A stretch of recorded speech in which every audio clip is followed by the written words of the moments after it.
Hello, everybody. I do thank you for tuning in, subscribing, and sharing a little bit of time. I want to try to be as brief tonight as possible, and I feel like it's one of those days or one of those moments when I really struggle to try to figure out what the right answer is. I do want to share that empathy is important. Sometimes it appears that because a person has a certain stance, that there is a lack of empathy for people that are struggling in a time of crisis like this.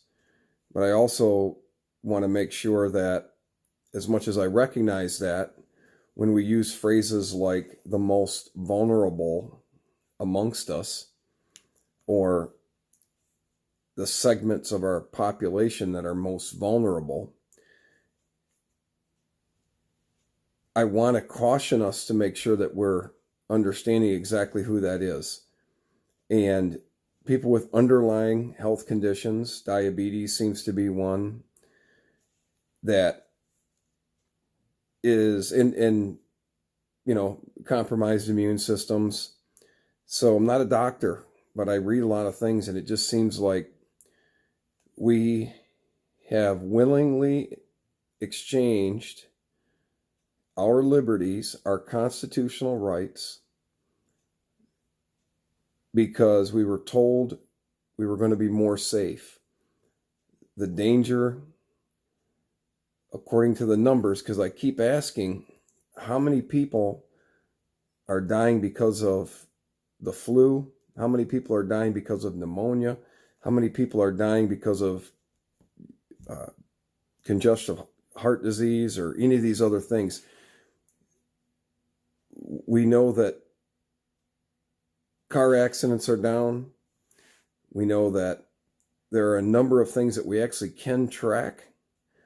And yet we also are getting information that if somebody passes away in a hospital, it's a COVID-19 death. So my concern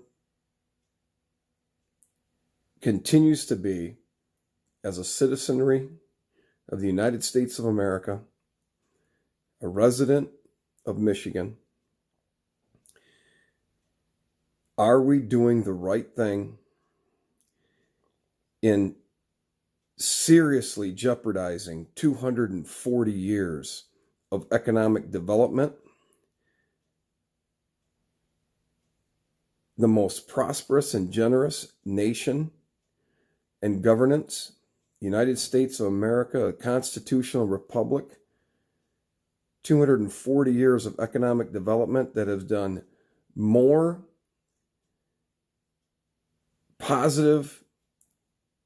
had more positive influence on the human race than any other country in the history of humans.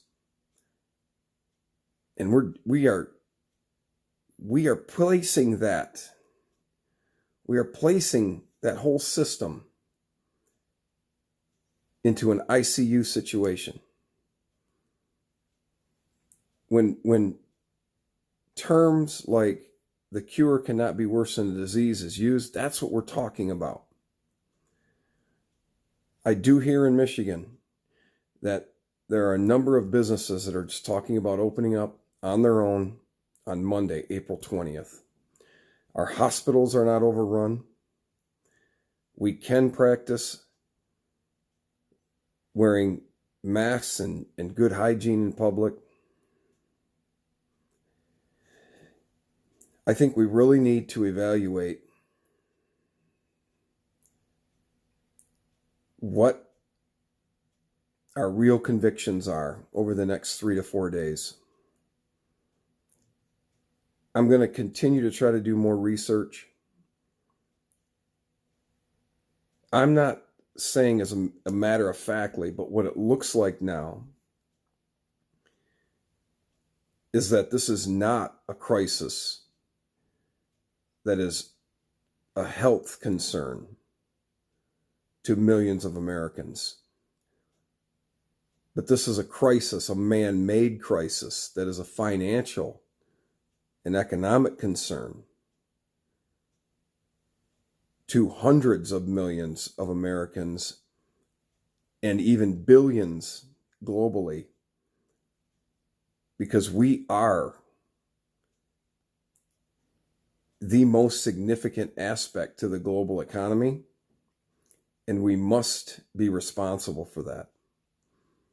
I'm going to try to get some thoughts together over the next couple of days and into the weekend. I hope that you are safe. I pray that all of us, I pray for wisdom and discernment for our leaders and for each of us as individuals. I am thankful. Our God is in control, and as responsible, created human beings, I want us to be making the right choices. I look forward to talking to you again, and I do hope that we have more answers. The truth is such a powerful, powerful aspect of our existence, and I don't think in this particular situation we really know what the truth is, but I'm looking for it. I appreciate each of you that send me information and other places to go to. Stay safe. I pray that you're healthy. I look forward to talking to you again. I'm out.